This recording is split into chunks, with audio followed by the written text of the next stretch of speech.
আপোনালোকক আজি মই এটা বস্তু দেখাব লৈছোঁ, চাব। আপোনালোকৰ লগতে হয়নে, মোৰ লগতে হয়নে চাব। সকলোৰে লগতে এনেকুৱা হয়। এয়া চাওকচোন, ইমান ডাঙৰ আলুটো মই হাতত লৈ আছোঁ। কি কাৰণে লৈ আছোঁ কওকচোন বাৰু। এই ডাঙৰ ডাঙৰ আলু যে আমি বজাৰৰ পৰা বাছি আনো, কিন্তু এই আলুটোৰ ভিতৰত সদায়ে কেনেকুৱা মানে ভিতৰখন কেনেকুৱা ওলায় তাকে চাবৰ কাৰণে মই এই ভিডিঅ'টো বনালোঁ। আপোনালোকে চাগে চাই ভাল পাব, কাৰণ আপোনালোকতো হয় মই জানোৱেই, কাৰণ মোৰ লগত সদায়ে হয়। ডাঙৰ আলু আনিলেই মোৰ লগত এনেকুৱা হয়েই মানে। এই আলুটো মই লৈ আছোঁ চাওক হাতত, তাৰপিছতে ভিতৰখন দেখাম দেই, কি তাৰ ভিতৰত কি ওলায়।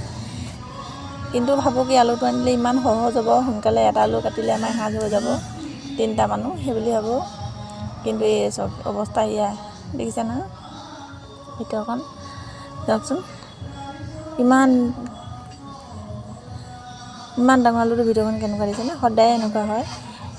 ভিতৰখন মানে ইমান ধুনীয়া থাকে আৰু বাহিৰখন মানে ইমান ধুনীয়া থাকে, আপুনি ভাবিবই নোৱাৰিব যে আলুটো বহুত ধুনীয়া বুলি ভাবিব, কিন্তু ভিতৰখনত যে এনেকুৱা এটা অৱস্থা কোনেও গম নাপায়।